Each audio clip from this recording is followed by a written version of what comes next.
The webinar will begin in 2 minutes.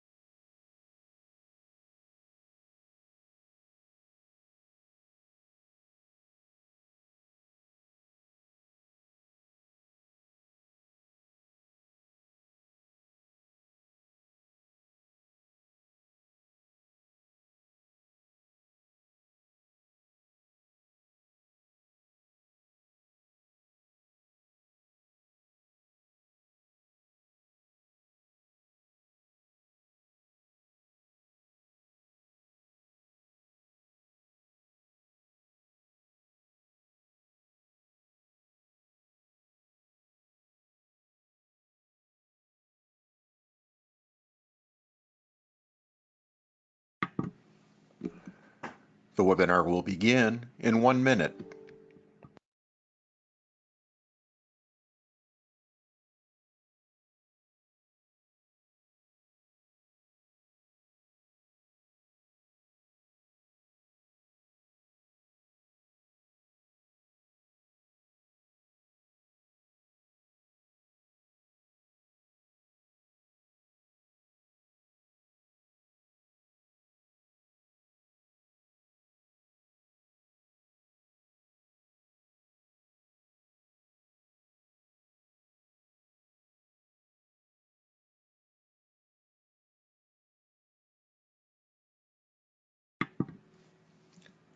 Welcome everyone. We are pleased that you have joined us for today's webinar titled Roth Conversions Yes or No. The webinar will last approximately 20 minutes, and at the end, you will be given an opportunity to receive supporting materials by email free of charge to you. You will also be told how you may email questions related to today's content to the presenter. Today's presenter will be Jennifer Lawler. Jennifer is a senior consultant with Advanced Underwriting Consultants. In addition to her experience with answering tax and technical questions posed by producers every day, she has worked with closely held business owners as a lawyer and as a tax professional. She will draw on her experience during today's webinar. And here she is. Jennifer? Thanks, Linus, and thanks for joining us for today's webinar. As Linus said, we'll be covering Roth conversions. But before we get into that, let's decide what we want to talk about next month. If you will participate in our poll that I'm going to launch in just a second, we'll pick our topic for next month's webinar. The options are ethical issues with incapacitated persons, dealing with terminal illness, and capital gains. So we'll give you guys about a minute to decide what you'd like to talk about next month, and then we'll close the poll and we'll begin our conversation on Roth conversions.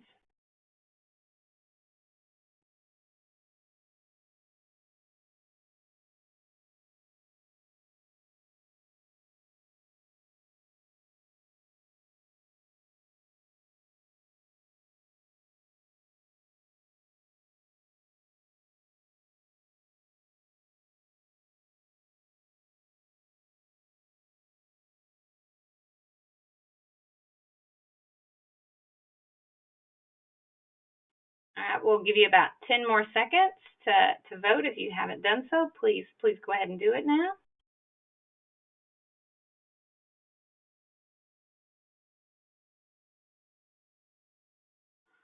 All right, it looks like next month's topic will be capital gains.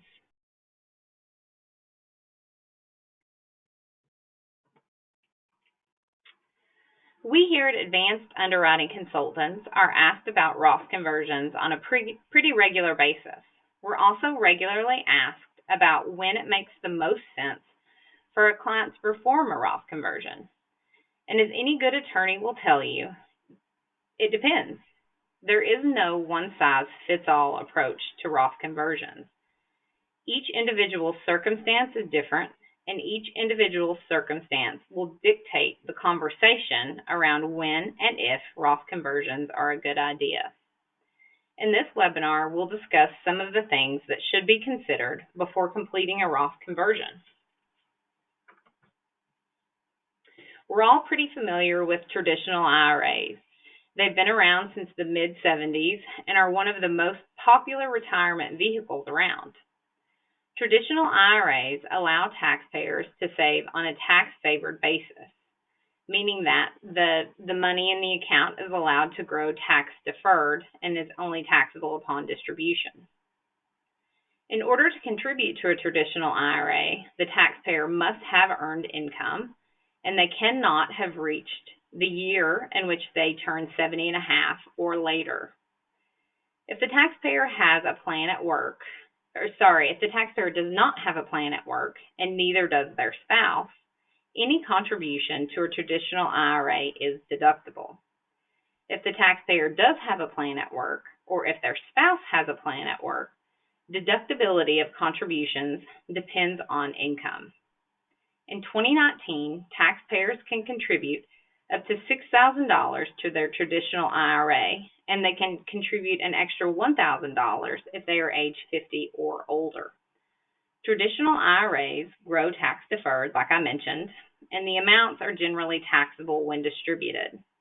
Distributions before age 59 and a half may also be subject to a 10% early distribution penalty. Roth IRAs were introduced in 1997 and have been hugely popular since then. Contributions are made to Roth IRAs with after-tax funds, so they aren't deductible. The ability to make a Roth contribution does depend on the taxpayer's income. Those with higher incomes may be prohibited, or contributions may be limited due to income phase-outs. Again, the taxpayer will have to have earned income to contribute to a Roth IRA, but they do not have to worry about their age because you can contribute to a Roth IRA at any age as long as the taxpayer has earned income and they are not over the income threshold. Similar to a traditional IRA, Roth IRAs are tax deferred, meaning that they grow tax-free. One of the biggest differences is that qualified Roth distributions are tax-free. A qualifying distribution happens when the account holder takes a distribution following a 5-year period, beginning with the taxable year in which that individual first made a contribution to any Roth IRA, and one of the other following qualifiers is met. The distribution is made after the individual reaches 59 and a half, or the distribution is made to a beneficiary after the death of the account holder, or the distribution is made on account of the owner's disability, or finally, if the distribution qualifies as a first-time homebuyer distribution. But again, they have to have that 5-year seasoning period along with any of those other qualifiers to receive a tax-free distribution from the account. Any distribution taken before meeting the requirements is considered a non-qualified distribution. A non-qualified Roth distribution is taxed according to the following sequence. Aggregate annual contributions come out first. So your contributions will come out first. Any converted amounts will come out second. And finally, earnings come out last. Distributions of contributions will always be income tax free. They will also avoid the 10% penalty. Distributions of converted amounts will also be income tax free, but they may be subject to that early distribution penalty if taken within 5 years of the Roth conversion while the account owner is under age 59 and a half. Earnings will be taxable and may be subject to the early distribution penalty. Another thing to mention about Roth IRAs is they do not require RMDs while the taxpayer is alive. Because Roth IRAs have so many appealing attributes, a lot of our clients are interested in them.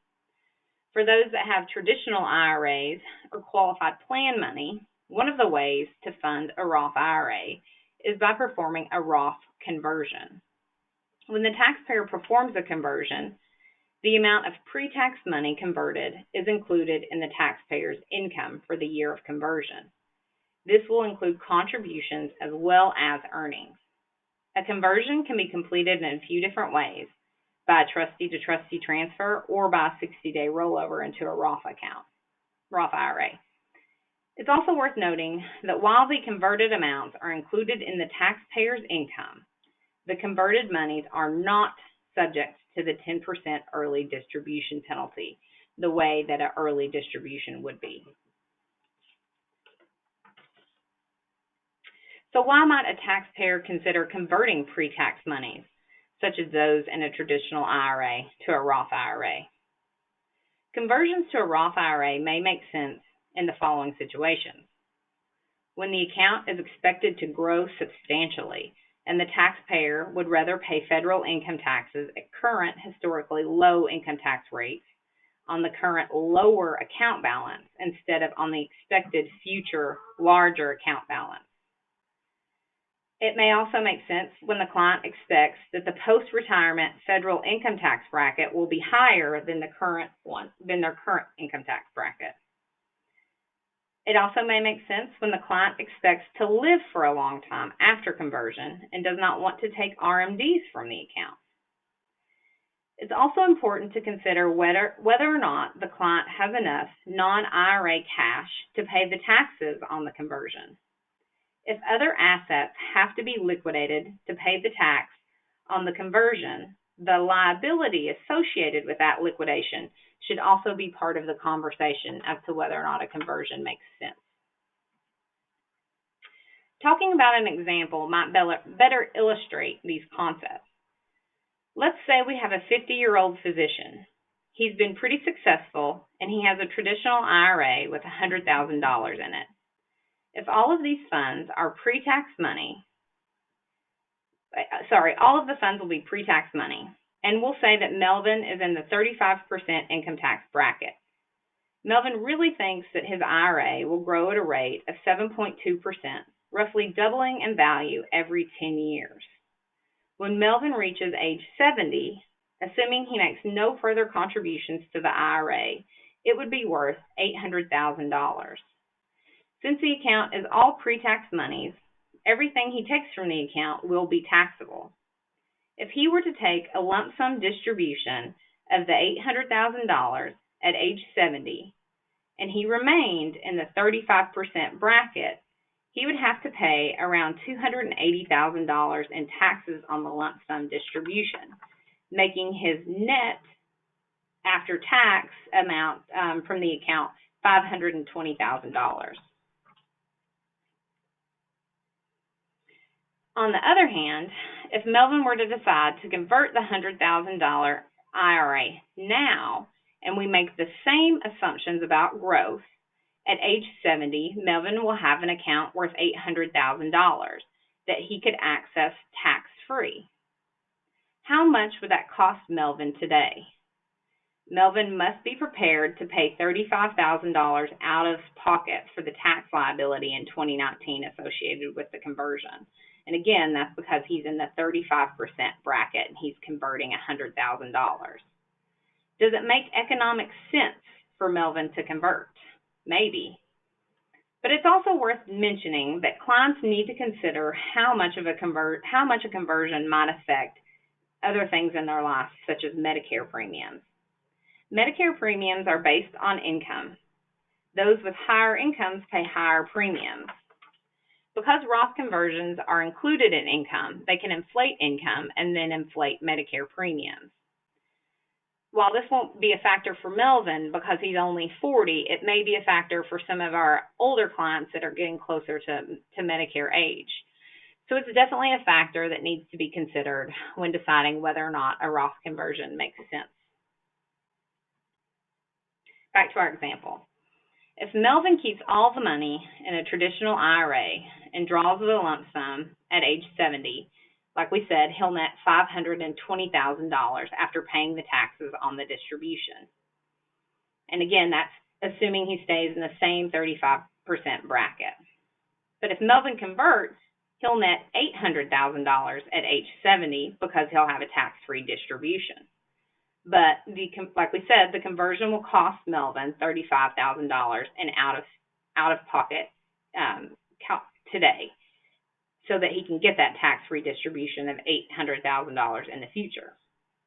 If we were to do a future value calculation for that $35,000 tax expense using a 7.2% interest rate, we come up with $280,000. That's the value of that $35,000 that he used today for the conversion. If we subtract that from the $800,000 tax-free distribution that he'll end up with, his net again will be $520,000. If you remember in our first example, that's the same net effect. So he's coming out the same in this particular situation where his tax brackets are staying the same, for the next several years. Is it fair for us to assume a 7.2 return on the $30,000 used to pay for the taxes? A lower rate may be a fair assumption because if that $35,000 were invested outside of the IRA and it was subject to taxes, we would assume a lower rate for that future analysis. The amount used to pay, that future analysis of the amount used to pay those taxes. So if we assume a lower rate, it does make the conversion look a little more attractive than leaving the money in their traditional IRA. If Melvin assumes that his own federal income tax rates will be higher in the future than they are today, the conversion again looks more attractive. For example, if taxes were to rise to 50% at the time of Melvin's retirement rather than 35%, and if Melvin were to keep his money in the traditional IRA and take a lump sum distribution at age 70, he would net $400,000 after the 50% taxes. If he converts today at his current lower rate of $35,000, his cost of conversion is still $35,000.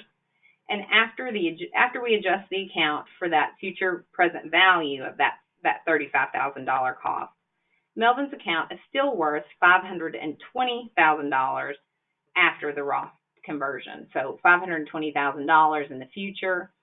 But at the lower tax rates, that looks a little bit better. So that future higher, if we assume a future higher interest rate, the conversion looks a lot better than it did before. What if Melvin has other assets that he's planning on using for his retirement, and he doesn't want to have to take RMDs at age 70 and a half?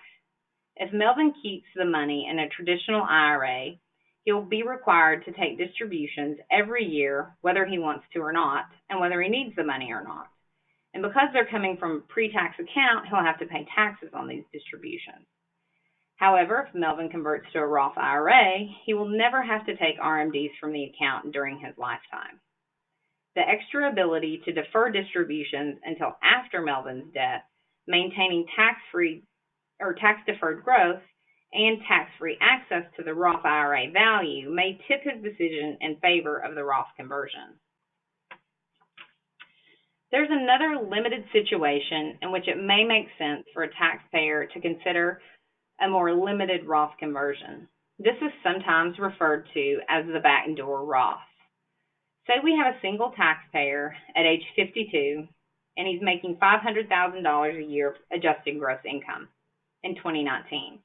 Under Roth IRA rules, that taxpayer is not eligible to make a regular Roth IRA contribution because his taxable income is so high.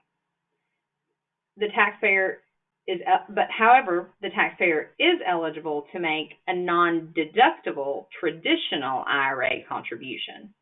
There are no income limits for those types of contributions. The taxpayer can make a $7,000 non-deductible contribution to a traditional IRA. For this strategy to work flawlessly, it does need to be the only IRA the taxpayer has. The taxpayer can then perform a Roth conversion. If the conversion is done shortly after the contribution, there is little taxable gain for the taxpayer to recognize. So the taxpayer has effectively contributed $7,000 to a Roth IRA, even though their income exceeded the traditional, ability to make a Roth IRA contribution. This opportunity may not be as attractive. The backdoor Roth strategy may not be as attractive if the taxpayer has substantial existing IRA balances. If the taxpayer has one or more IRAs that consist of pre-tax money, those IRAs are consolidated for the purposes of calculating the taxpayer's IRA after-tax basis as well as pre-tax contributions. Any conversion of a non-deductible IRA will be considered to be pro rata from the taxable portion and from the non-taxable portion. Say the 52-year-old single taxpayer has a traditional IRA worth $94,000. He makes a $6,000 contribution to a non-deductible IRA in 2019.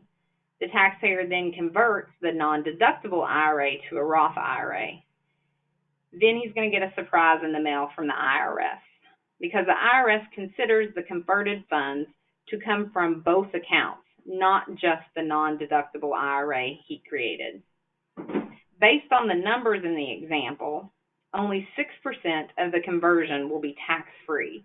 The other 94% will be considered taxable, a taxable conversion. So you have to make sure that the Roth IRA strategy or the backdoor Roth strategy is a fit for your client before trying it for those reasons. But planning for retirement is an important process for our clients. They need to consider the taxation of their income during retirement because it can directly affect the net amount available for their retirement years, how comfortable their retirement years will be, and even how long their money will last. As we've discussed, most pre-tax retirement accounts and IRAs will require taxable distributions. That taxable income can affect other common retirement supplements. For instance, those with higher taxable income during retirement will often have to pay taxes on a portion of their Social Security benefits. Higher taxable income during retirement can also lead to higher Medicare premiums. Tax-free income, such as qualified Roth IRA distributions and certain distributions from permanent life insurance policies, will have a lower effect on those kinds of things. Some clients, especially those with very large pre-tax accounts and those that have other sources of retirement income, those that expect to be in higher tax brackets in the future, may all benefit from Roth conversions. It's up to their professional advisors to help their clients with these decisions. With that, I'll turn it back over to Linus. Thanks, Jennifer, and thank all of you for joining us today. As a reminder, if you would like to receive supporting materials, feel welcome to email us at asktheexpert@advancedunderwriting.com. asktheexpert@advancedunderwriting.com. You may also email questions related to today's webinar. Feel welcome to join us for the next webinar on the first Wednesday of next month, December 4th, at this same time. Next month's webinar's topic will be capital gains taxes. You can also find an archive of past webinars on our YouTube channel. Today's presentation will be posted on our YouTube channel by the end of this week. And finally, for more information about the services that Advanced Underwriting Consultants offer, including phone consultation and newsletter licensing, feel welcome to contact us at 615-224-1291. That's 615-224-1291. Thanks again and best wishes for continued success.